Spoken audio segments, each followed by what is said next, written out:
Assalamualaikum warahmatullahi wabarakatuh. Pada video kali ini, kita akan melanjutkan tentang materi sistem perkembangbiakan pada tumbuhan, yaitu pada tumbuhan Angiospermae. Pada perkembangbiakan secara generatif. Perkembangbiakan secara generatif atau secara seksual merupakan cara perkembangbiakan yang terjadi melalui peleburan gamet jantan dan gamet betina. Adanya peleburan antara sel gamet jantan dan gamet betina mengakibatkan keturunan yang diperoleh memiliki sifat yang bervariasi. Perkembangbiakan generatif pada Angiospermae dapat terjadi yang pertama melalui pembentukan sel kelamin jantan dan betina. Selanjutnya akan terjadi penyerbukan. Penyerbukan yaitu peristiwa menempelnya serbuk sari di kepala putik. Jadi, proses penyerbukan nantinya melibatkan bunga, yang merupakan organ reproduksi generatif tumbuhan Angiospermae. Setelah itu, maka akan terjadi pembuahan antara sel gamet jantan dan gamet betina. Selanjutnya, setelah pembuahan, maka akan terjadi penyebaran biji serta perkecambahan tumbuhan. Pembahasan yang pertama adalah kita bahas dulu bagian-bagian dari bunga, yaitu bunga merupakan organ reproduksi generatif pada tumbuhan Angiospermae. Jadi bunga ini merupakan organ yang paling penting. Bagian bunga yang pertama adalah mahkota bunga. Mahkota bunga merupakan bagian bunga yang mempunyai bentuk yang paling indah, memiliki warna tertentu. Fungsi mahkota bunga digunakan untuk menarik serangga. Keberadaan serangga yang hinggap pada bunga akan membantu proses penyerbukan. Bagian yang kedua yaitu kepala sari. Bagian yang kedua yaitu kepala sari atau antar, yaitu bagian paling ujung dari tangkai sari dengan ruang-ruang untuk dapat menampung serbuk sari. Bagian yang ketiga yaitu adanya tangkai sari atau disebut juga dengan filamen, yaitu bagian benang sari yang membuat posisi kepala sari berada cukup tinggi dari bunga untuk membantu proses penyerbukan bunga. Selanjutnya kepala putik. Kepala putik disebut juga dengan stigma, yaitu bagian putik yang paling ujung atau pucuk dari putik. Kemudian tangkai putik. Tangkai putik atau stilus yaitu bagian putik yang membuat posisi kepala putik berada cukup tinggi dari bunga untuk membantu proses penyerbukan bunga. Selanjutnya ada bakal biji.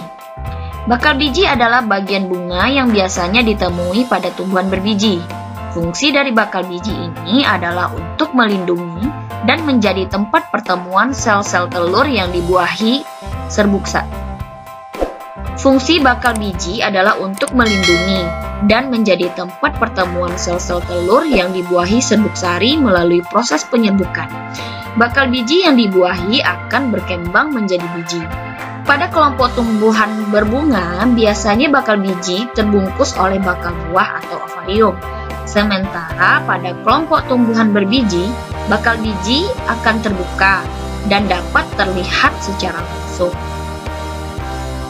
Bagian selanjutnya ada tangkai bunga. Tangkai bunga juga termasuk salah satu dari bagian-bagian bunga.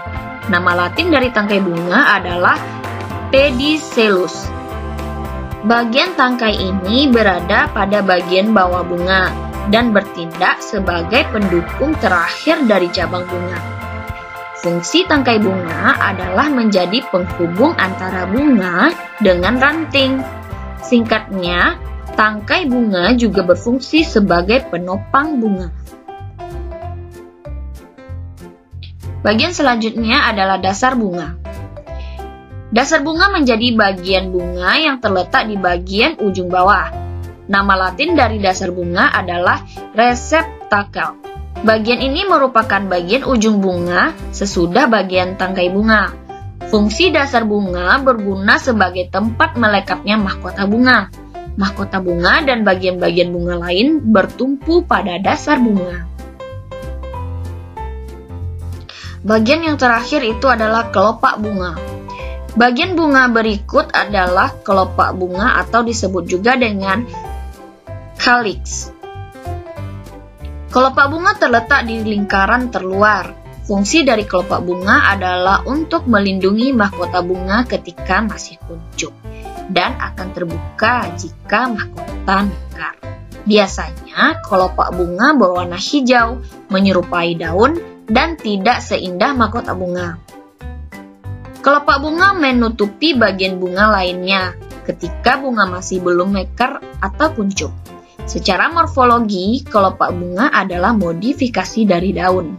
Nah, itulah bagian-bagian dari bunga. Tahap perkembangbiakan generatif selanjutnya adalah penyerbukan. Penyerbukan merupakan peristiwa menempelnya serbuk sari pada kepala putik. Penyerbukan dapat berlangsung secara alami dan buatan. Tumbuhan memerlukan faktor perantara dalam melakukan penyerbukan. Penyerbukan dapat dibedakan berdasarkan faktor perantaranya dan berdasarkan asal serbuk sari yang jatuh pada kepala putik. Yang pertama, kita bahas penyerbukan berdasarkan faktor perantaranya.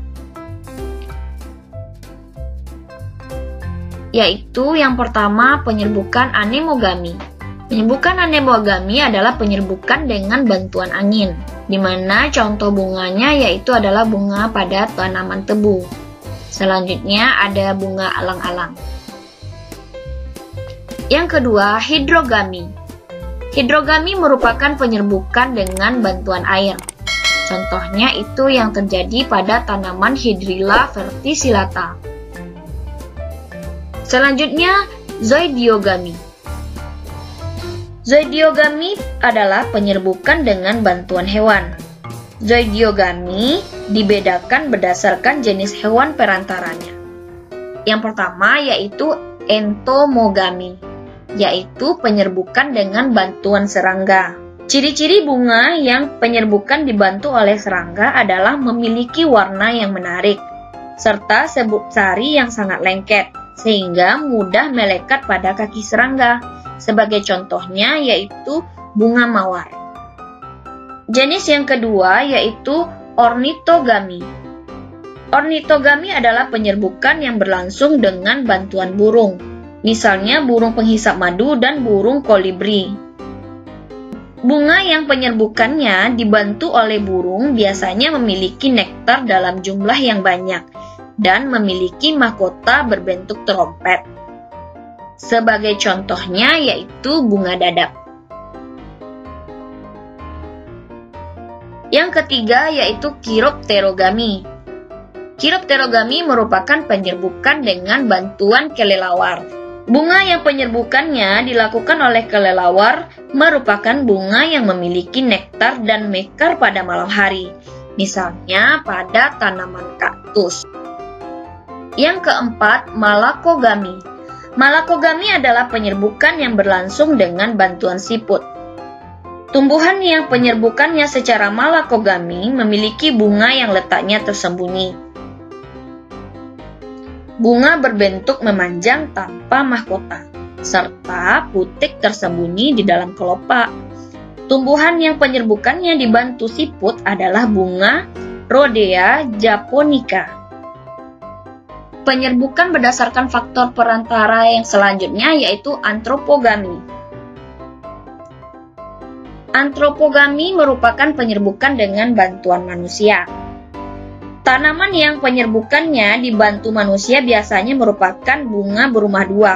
Artinya dalam satu pohon hanya terdapat bunga jantan atau bunga betina dan tidak memiliki perantara dalam melakukan penyerbukan. Ada juga beberapa tanaman yang serbuk sarinya sulit untuk bertemu dengan putik, sehingga tidak dapat melakukan penyerbukan sendiri. Contoh yang dapat kita ambil pada penyerbukan antropogami ini adalah bunga anggrek bulan serta bunga vanili. Selanjutnya kita bahas penyerbukan berdasarkan asal serbuk sari yang jatuh pada kepala putik. Jenis yang pertama yaitu autogami. Autogami disebut juga dengan penyerbukan sendiri. Autogami adalah peristiwa menempelnya serbuk sari pada kepala putik itu sendiri. Misalnya pada bunga Papilionaceae. Yang kedua, Geitonogami. Geitonogami merupakan penyerbukan tetangga. Geitonogami adalah peristiwa menempelnya serbuk sari pada kepala putik yang berasal dari bunga lain pada tumbuhan itu sendiri. Seperti contohnya yaitu bunga jagung. Selanjutnya, alogami. Alogami disebut juga dengan penyerbukan silang. Alogami adalah peristiwa menempelnya serbuk sari pada kepala putik yang berasal dari tumbuhan lain tetapi masih sejenis. Sebagai contohnya yaitu bunga matahari. Selanjutnya, hibridogami. Hibridogami merupakan penyerbukan bastar. Penyerbukan bastar atau hibridogami ini adalah penyerbukan yang terjadi jika serbuk sari yang jatuh di kepala putik berasal dari bunga pada tumbuhan lain yang berbeda jenisnya atau sekurang-kurangnya mempunyai satu sifat beda. Proses perkembangbiakan secara generatif berikutnya adalah pembuahan. Proses pembuahan yang terjadi pada Angiospermae dikenal dengan pembuahan ganda. Proses pembuahan ini diawali dengan penyerbukan atau polinasi, yaitu penempelan butir serbuk sari ke kepala putik. Pada serbuk sari mengeluarkan dua sel sperma, yang satu membuahi sel telur dalam putik bunga dan membentuk zigot, sedangkan yang satu lagi membuahi kandung lembaga sekunder yang akan membentuk endosperm atau cadangan makanan. Tahapan perkembangbiakan generatif berikutnya adalah penyebaran biji. Setelah proses fertilisasi selesai, akan terbentuk embrio dalam bentuk biji. Biji tersebut dapat mengalami dormansi dan tersebar ke berbagai tempat karena beberapa hal. Oleh karena itu, sering kita melihat suatu tanaman yang letaknya sangat berjauhan dengan induknya. Proses penyebaran biji dapat berlangsung melalui beberapa perantara. Berikut ini adalah cara penyebaran biji dan jenis-jenis perantaranya. Yang pertama, anemokori. Anemokori adalah proses penyebaran biji yang berlangsung dengan bantuan angin. Biji yang penyebarannya dilakukan oleh angin berukuran kecil, ringan, dan memiliki sayap sehingga mudah terbawa oleh angin. Contohnya itu pada tumbuhan bunga dandelion serta bunga Kamboja. Berikutnya adalah hidrokori. Hidrokori adalah proses penyebaran biji yang berlangsung dengan bantuan air. Tumbuhan yang penyebaran bijinya dilakukan dengan bantuan air merupakan tumbuhan yang hidup di sekitar pantai atau perairan. Biji tumbuhan tersebut memiliki kemampuan mengapung di permukaan air, sehingga akan terbawa arus air. Misalnya pada tumbuhan kelapa dan bakau. Selanjutnya, antropokori. Antropokori adalah proses penyebaran biji yang berlangsung dengan bantuan manusia. Proses penyebaran biji dengan bantuan manusia dapat terjadi baik secara tidak sengaja maupun disengaja. Biji yang memiliki struktur yang mudah melekat pada pakaian dapat secara tidak sengaja disebarkan oleh manusia ke tempat lain, misalnya biji rumput. Biji yang penyebarannya dilakukan oleh manusia secara sengaja biasanya merupakan biji tanaman yang dimanfaatkan oleh manusia, misalnya tanaman pertanian seperti padi dan jagung serta buah-buahan. Contohnya yang kita ambil di sini adalah tanaman jagung. Selanjutnya, zookori. Zookori adalah proses penyebaran biji yang berlangsung dengan bantuan hewan. Beberapa jenis penyebaran biji dengan bantuan hewan akan kita bahas sebagai berikut. Yang pertama, entomokori. Entomokori adalah penyebaran biji dengan bantuan serangga. Misalnya itu yang terjadi pada biji wijen dan tembakau. Selanjutnya ornitokori. Ornitokori adalah proses penyebaran biji dengan bantuan burung, misalnya pada biji beringin dan benalu. Yang ketiga, chiropterokori, yaitu penyebaran biji dengan bantuan kelelawar, misalnya pada jambu biji dan mangga. Selanjutnya adalah mamokori. Mamokori merupakan penyebaran biji dengan bantuan mamalia, contohnya yang terjadi pada biji kopi. Tahapan yang selanjutnya dari perkembangbiakan secara generatif adalah perkecambahan. Perkecambahan adalah proses utama dalam pertumbuhan pada tumbuh-tumbuhan dan bisa digambarkan seperti ketika sejenis biji-bijian yang tumbuh sehingga menjadi tanaman baru. Baiklah, itulah materi kita kali ini tentang perkembangbiakan generatif pada tumbuhan Angiospermae. Untuk materi tentang tumbuhan Gymnospermae akan dibahas pada video berikutnya. Terima kasih sudah menonton. Jangan lupa ya di like, subscribe, dan share ke teman-teman lainnya. Terima kasih. Assalamualaikum warahmatullahi wabarakatuh.